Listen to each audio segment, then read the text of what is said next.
Ano ay may aloha na makamaka, and welcome to A Second Glance, where we take an in-depth look at issues in and around Hawaii and the rest of the world. In this program, I want to address the issue of truth and where truth stands in a society, notwithstanding the popular opinions or the sort of side glances, not second glances, but the side glances that people will give you as you are trying to search for and at least express your truth. I've listened to the various media reports. I've listened to the hypes that come from government sources, and somehow the belief systems and the stuff that I had learned in my earlier days, and they can stretch for a number of years, does not comport with what I'm hearing today. And so I think it's necessary that I ask the questions, because by asking these questions, and when I see you in the public, at stores, or in any other places, at least I can gauge, and you can come up to me and say, "Oh, brother, you was all wet when you talked about this issue," or "You're right on, and I've also considered those issues." So it gives me also an opportunity to check my own mental health, to see if I've gone off the edge, or I'm still within an acceptable range of acceptance. And so that is the part of truth in a society. Am I still seeking the truth, or am I so far away that it really doesn't make sense anymore? And I hope by sharing with you my thoughts, you can also gauge yourself and whether or not your thoughts, although not expressed generally or even within the family, because oftentimes families can be your greatest critic, and the unwillingness to hear different opinions. So I share with you the following concerns. You know, when I was a child, I learned about the great American Civil War. And I had understood that there was a difference between a civil war and a war between states. If there was a war between sovereign states, then this war could be aided and assisted by other sovereign states or nations. So that, let's say, Australia, if it was in existence at that time, or perhaps it's not a good example to follow. So let's say the nation of China could have intervened and supported the position of either California or Texas or Washington, D.C. or Maryland or some other sovereign state, because they can be involved in an international conflict to support one or another, supplying weapons or whatever the agreement was.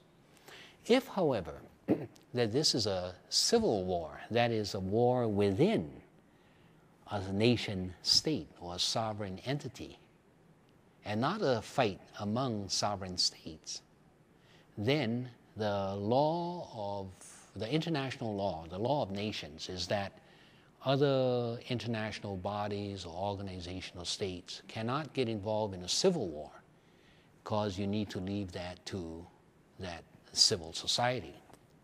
And of course, we hope that it is a civil society, but that's what it's called. So as I read the papers, as I listen to the news, and as I hear of the rebellion that is going on in different countries, such as Libya, if it is a rebellion within a sovereign entity called Libya, then the law of nations is that no nation can get involved in that fight. That's a civil war. Even if other countries gathered together and decided to gang up on one or another party in that civil war, that was prohibited. In other words, bullying is not allowed simply because you have other people to agree to join the gangbang against one particular nation. That was my understanding of what the status of international law was, not only from my Y&I high school experience, but from my independent study of international law, both as an attorney and as a person with some common sense to think about these things. And yet, what I'm finding is that when the United States get involved, why is it that the principles of international law gets tossed out of the window? That instead what we are allowing to substitute for international law is what is called the, quote, national interest. Well, it is in the national interest, so the President of the United States has declared that for the national interest and all of those things, what is exactly the national interest? They don't clarify that.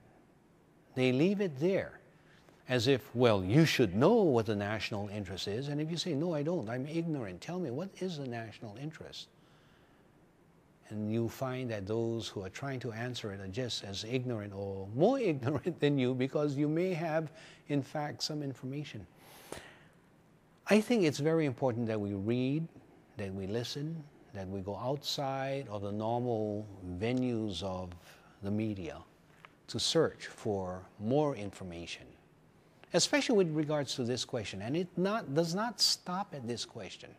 Later on, you will come across other questions. Why is it that we create heroes out of soldiers that come from our land, who have died in a foreign land, and we say they have given freely the greatest sacrifice possible, their life, to protect our freedoms? And we allow that kind of rhetoric to pass by without actually question. What is the truth behind this rhetoric? Are we merely allowing rhetoric to mask the reality of what we are facing? Are these folks really heroes who join the military service knowing that there's a war going on in Afghanistan, in Iraq, in Pakistan, in other places, and they go there oftentimes, and for the main reason to enforce American law in that area, to force themselves in the homelands of other people, and then we use the rhetoric that they are fighting for our freedoms when our freedoms are never in jeopardy. In the first place, the war in Iraq, for example, is based on a bunch of lies by George Bush and all of his cronies, including Mr. Powell and Mr. Cheney and Mr. Rumsfeld, and you can go on and on and on. And it's very clear, it's all a bunch of lies. And yet we mourn when we have people who come from our group who go there in an attempt to join as helicopter pilots or as people on the battlefield, and then they get killed and they come home and in body bags, and we honor such people. Is there a lack of truthfulness within ourselves to carry on this pretense? But to even mention that is to contest the popular will of the community. So we don't publicly talk about this. We all stay within our hidden corners and think about it. Well, I've been thinking about it, and I want to share. I've been thinking about it very seriously, and I have some serious concerns and problems with the creation of heroes. Now, of course, during a person's funeral or upon a person's death, that's not the time to tell a family, hey, your kid really wasn't all that great. But we cannot allow that to simply pass by under a pretense that it was okay. If we believe in one of those commandments, thou shalt not kill, there was no afterwards that says except for Caesar or except for George Bush or Dick Cheney or Rumsfeld or anyone else. There were no afterwards to say that except if you killed from the sky and rained down a massive bombing of that land, then massive killing is okay. But when you come up and up with an individual and then kills that individual, that's no good. I don't recall those afterwards. And yet, isn't this what we are ignoring and allowing to happen through our silence? Let's come back to the first issue that I raised, this truth in our society, Libya. Not many people are familiar with Libya. I went out and I tried to research what was happening in that civil war where you have a rebellious force against what has been painted as the bad guy, Muammar Gaddafi. So I came across an article written by a Answer Coalition. I found it in the internet. And it says Libya is a small country of just over 6 million people. So that would make it about maybe 5 times the size of Hawaii. But it possesses the largest oil reserve in all of Africa. The oil produced there is especially coveted because of its particularly high quality. The Air Force of the United States, along with Britain and France, has carried out 7,459 bombing attacks since March 19. Now, the article I'm reading from is dated August 22nd. Okay, so I don't know when you are seeing this, but as of August 22nd, 7,559 bombing attacks with Britain, France, and the United States sent special operation ground forces and commando units to direct military operations of the so-called rebel fighters. It is a NATO-led army in the field. Remember what I was talking about, this bullying and gang formation? This is exactly what is happening. In a schoolyard, we would not allow this to happen. We would not allow gangs fighting against a single person or gangs fighting against gangs. And here, this is exactly what is happening. The troops may be disaffected Libyans, but the operation is under the control and direction of NATO, or NATO commanders and Western commando units who serve as, quote, advisors. You remember when that term was used in the Vietnam War? They're merely advisors, yes, but these advisors were required to take the test as well, which is to go into the battlefields. Their new weapons and billions in funds come from the U.S. and other NATO powers that froze and seized Libya's assets in Western banks. Their only military successes outside of Benghazi, that's the rebels' only military success, in the far east of the country have been exclusively based on the coordinated air and ground operations of the imperialist NATO military forces. Now, of course, they're using language that is heavily loaded with, taking sides, like imperialists. But it should force us to question whether it's true or not. In military terms, Libya's resistance to NATO is of David and Goliath proportion. U.S. military spending alone is more than 10 times greater than Libya's entire annual gross domestic product, which was $74.2 billion in 2010, according to the CIA's World Fact Book. In recent weeks, NATO military operations used surveillance collection drones satellites, mounting aerial attacks, and covert commando units to decapitate Libya's military and political leadership and its command and control capabilities. And then it goes on to talk about the forces of the United States and NATO. A false pretext.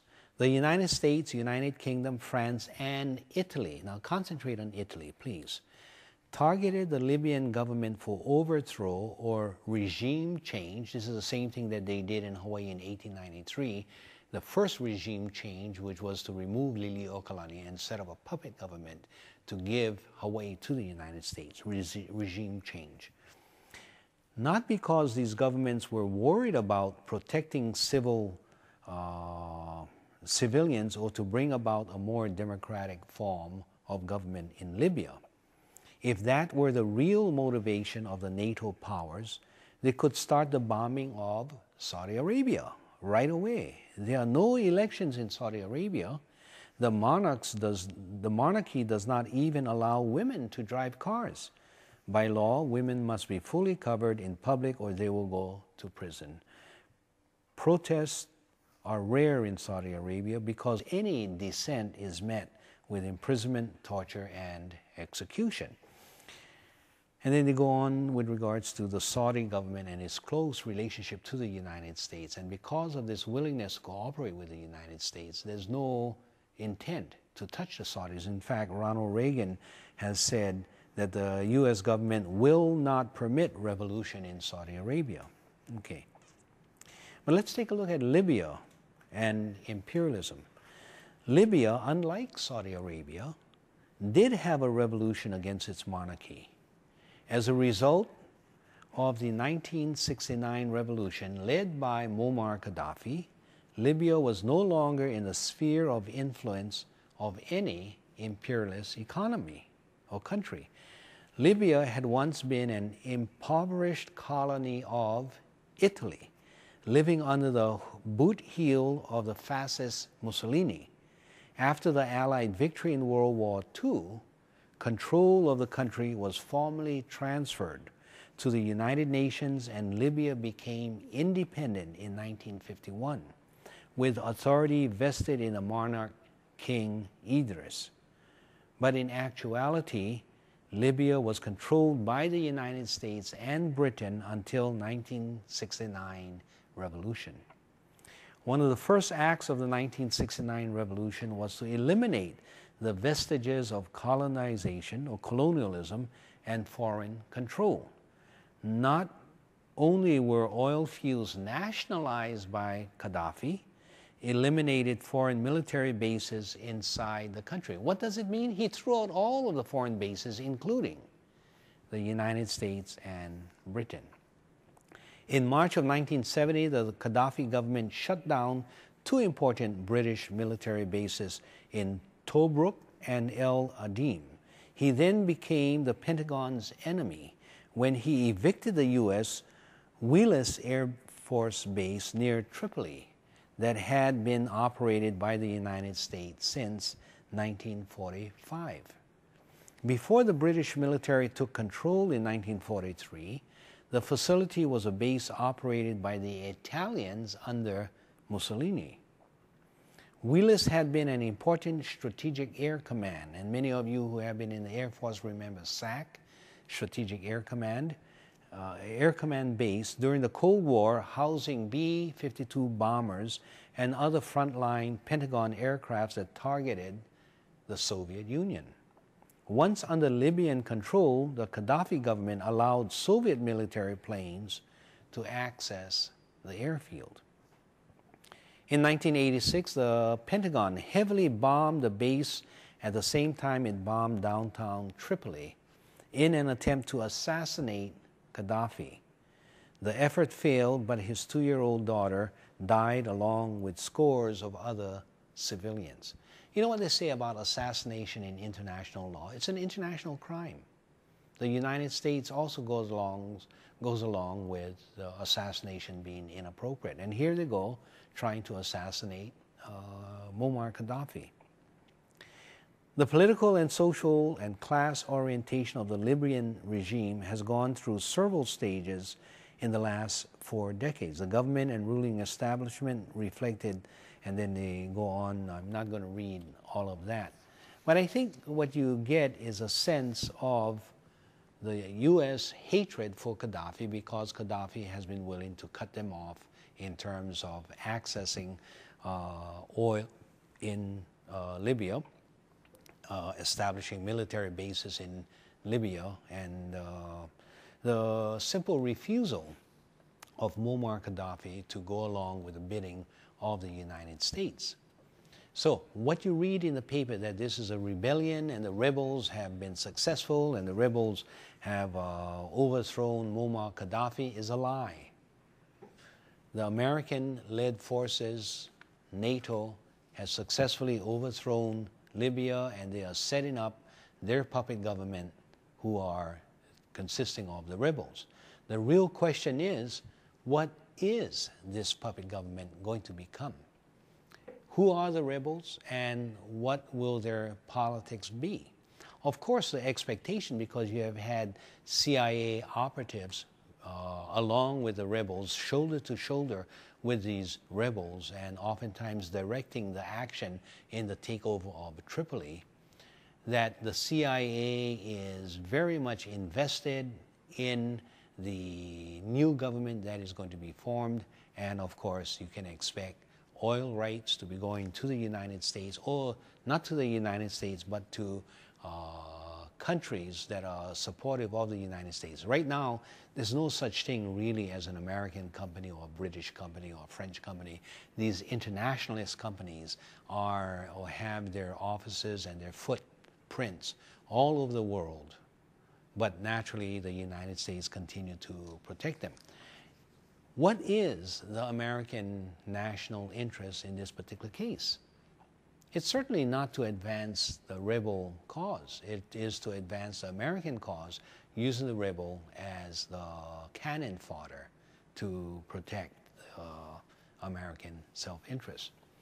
So again, we come to that question, truth in the society, and the willingness to speak up, the willingness to ask questions, the willingness to share one's concerns. And in that sharing of concerns, you can engage in a discussion and try to bring out that truth. But oftentimes when you raise these issues, then you have issues of loyalty, patriotism, and what is it? This not wanting to be disassociated with, not wanting to be seen or ostracized as not with the team. But if the team is going in the wrong direction, then brother, I think it is necessary that you be ostracized, at least, not necessarily that you be ostracized, but at least you ask the question and face the perspective of, or the prospects of being ostracized, if that is the price of asking these questions. After all, what is loyalty? What is patriotism? Is it nothing more than familiarity? You're loyal to your high school that you graduated from, or your college that you graduated from, or the church that you attended as a child, or the family that you were brought up in and made part of that family. You have a sense of loyalty there. But when you're talking about a nation, and even in terms of family, church, and schools, when it comes to principles of human rights, when it comes to principles of humanity, are these issues of familiarity adequate to substitute for one's choice of loyalty to a group of people, or are we not to be loyal to a set of principles that we'd like to think elevates us to a higher standard of human conduct? Are we loyal to the United States of America? What is the United States of America? Are we loyal to Hawaii? If so, what is Hawaii? Is it simply the land mass? Is it the people who come from that land mass? Is it the greed? Is it the capitalism? Is it the willingness to do whatever it takes to get away with greater accumulation of wealth?